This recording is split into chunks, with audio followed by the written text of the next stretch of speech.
I was waiting for someone to start selling fruit outside now. I'm just waiting for it. Yeah, right.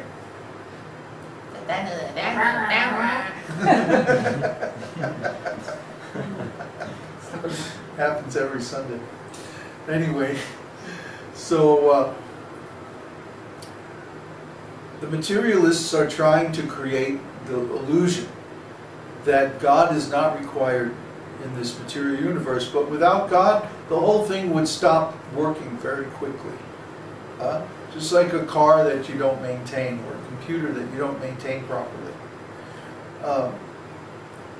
These are all arguments that we should all be aware of, so that we know how to defeat the materialistic philosophy. Why is that necessary?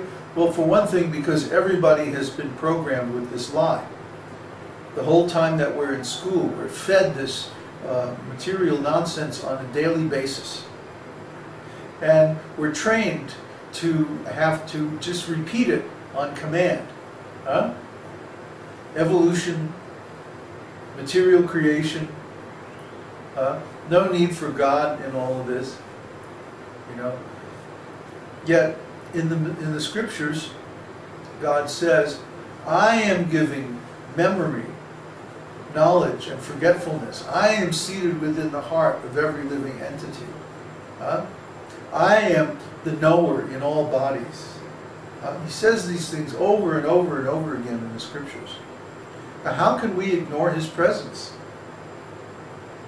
I mean, it's really unintelligent to think that this wonderful, dynamic, ever-changing material universe could exist without some intelligence behind it.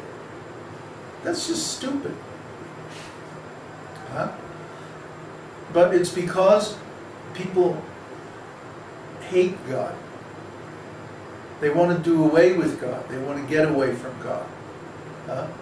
And if they can't do it in reality, well, they'll just create the illusion that it's that way. Wishful thinking. But the whole world is full of this wishful thinking. And this is called Maya.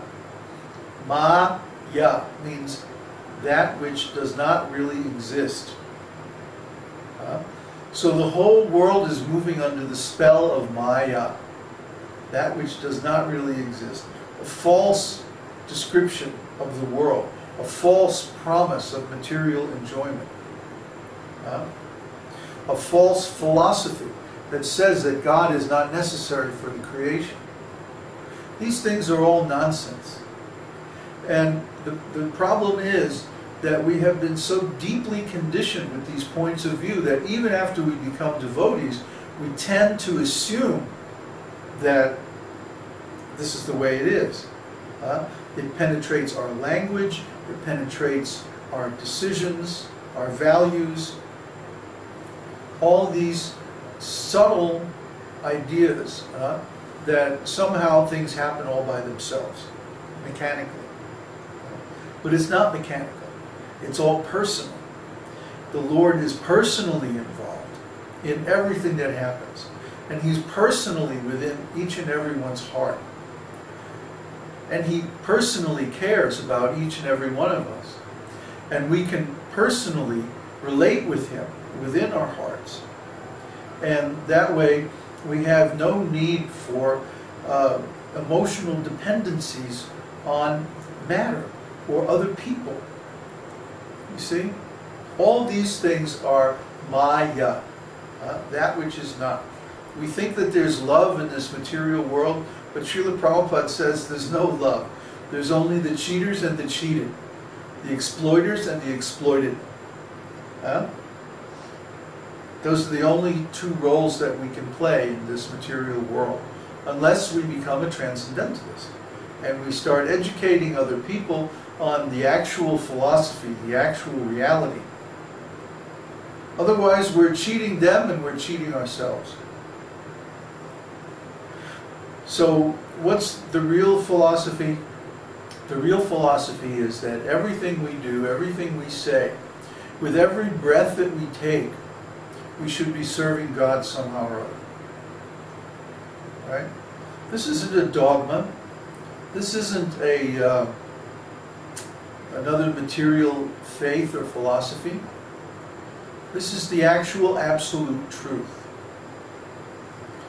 So what we're trying to say is that we should not think that the esoteric teaching is like another authoritarian religion that says you must do this, you must do that, you must believe in the guru, you know, like as if he was the Pope or something, or that, you know, the guru is going to take over your life and tell you what to do and when to do everything. And no, we don't like that.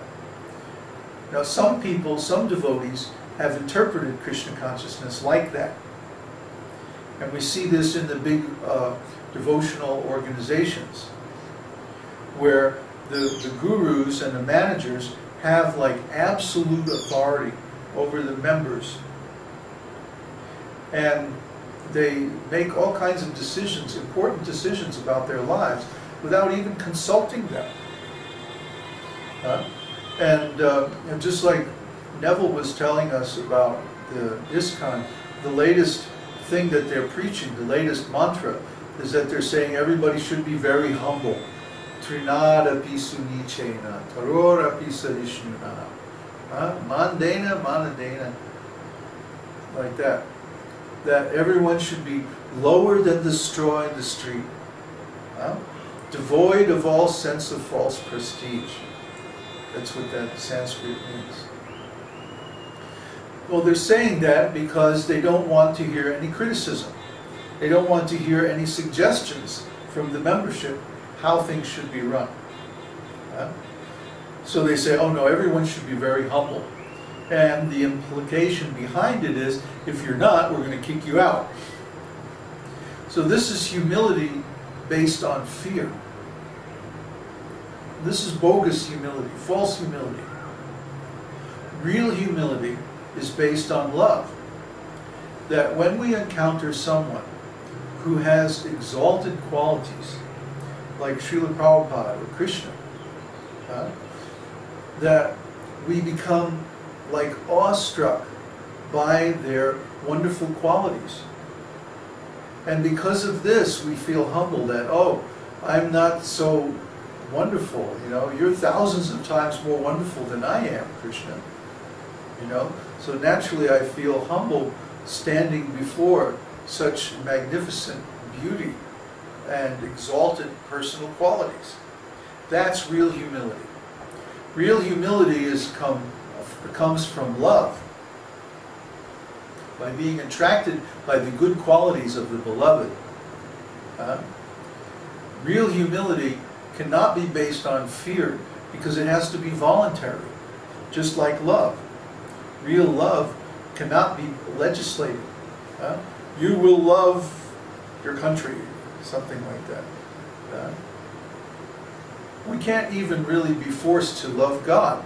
God himself doesn't even force us to love him. He gives us the choice. Why? Because real love has to come from our own will. Has to come from our own choice, our own feelings. Otherwise it's not sincere, it's not authentic. And the same with humility. The same with surrender. You can't legislate these things. Well, you can try, but what you're going to get is a phony, imitation surrender, imitation love, imitation humility. So we don't want the imitation. We're tired of that. That's why we're in spiritual life. We don't want any more imitation, false things. We want the real thing, the eternal thing. That means we have to approach Krishna on our own will, on our own initiative. And if we do that, then automatically Krishna responds to us. He's not dull. He's not just a stone. He's not just a marble statue in the temple. No, he's a real person. And he's within everyone's heart. If you can't perceive Krishna within your heart, it means your heart is not yet purified. The method for purifying the heart is, of course, by the tongue. By chanting the name of the Lord, by taking Krishna Prasadam. In that way we become purified. So when we become purified, then we can perceive the Lord within our heart. The Upanishads say that He is there within the sky of the heart. The sky of the heart, within the palace of the city of the 9 gates, which is the human body, of course. 2 eyes, 1 nose, 1 mouth, 2 ears, genital and anus. 9. So, in that way, we can understand that there's no need to go outside to worship God. There's no need to join some church. There's no need to go to some temple. The real temple